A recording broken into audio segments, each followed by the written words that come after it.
In any serious study of the Masons, it is important to understand the structure of the society. The Grand Lodge is the official umbrella organization. The shrine is a limb, as is the Eastern Star. There are also the Red Lodges. The Red Lodges hold many of the secrets that relate to the Christian mysteries and the Knights Templar.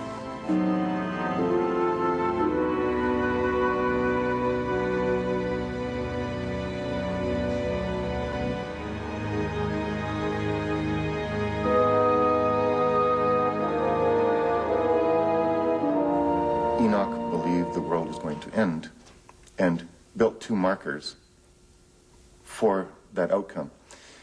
He didn't know whether it would end by flood or fire, but he knew it was going to end in one way or the other. So he built two markers, one to withstand water and one to withstand fire. And after the flood,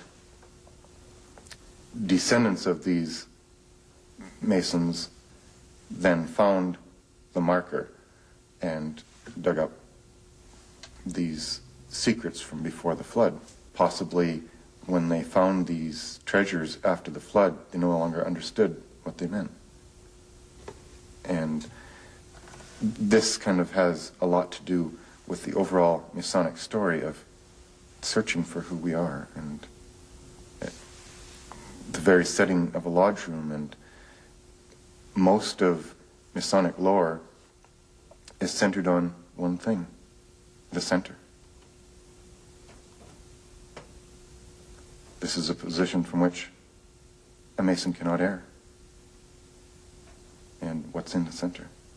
The key to Masonic function is their symbolism, and at the heart of their symbols is the G, which is amidst the compass and the square. The G stands for Great Architect of the Universe, their synonym for God. This is supposedly not a particular God, because the Masons are non-denominational. The only religious element required in modern Masonic practice is that a Mason must acknowledge that a higher power exists.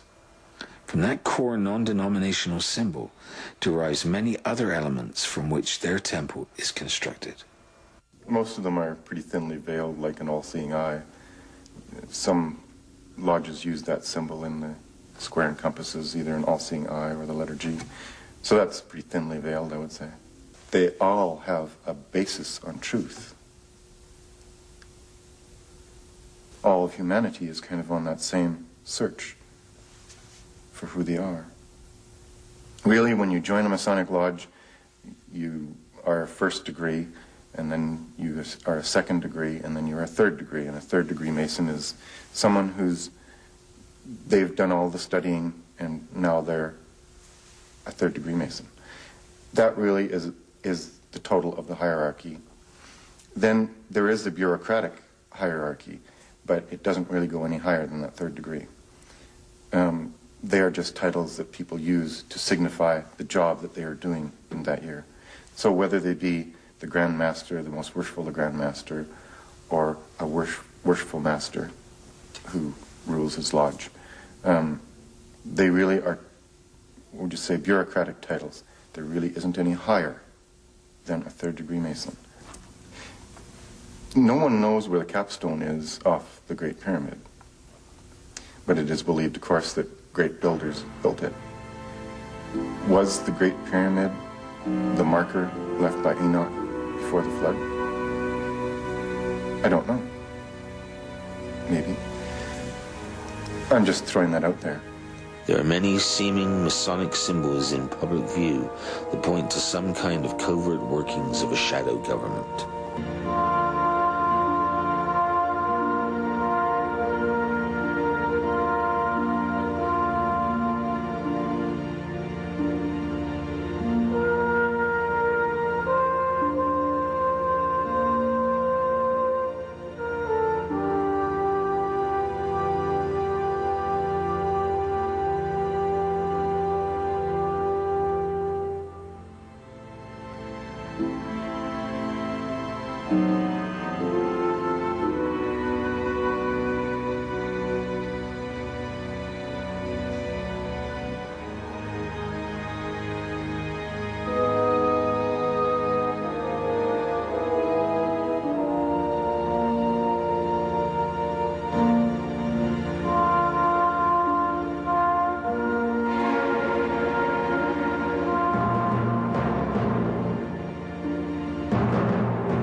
Many of the most disturbing elements of shadow government point to clandestine Masons, such as the Illuminati or the Skull and Bones Society, rather than free and accepted Masons.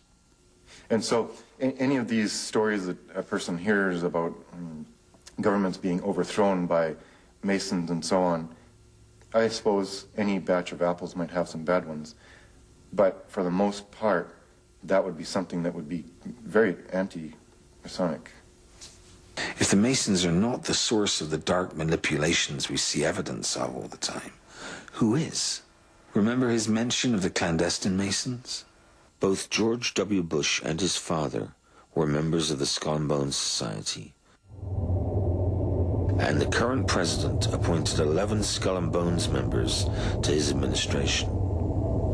This society is reported to use demonic rituals and ceremonies involving the remains of dead people, similar to certain rituals used in voodoo. President Bush has on numerous occasions made the symbol of the devil in large public events, and when the press has asked him to account for this, he said that it is a hand signal made by members of the University of Texas Longhorns football team.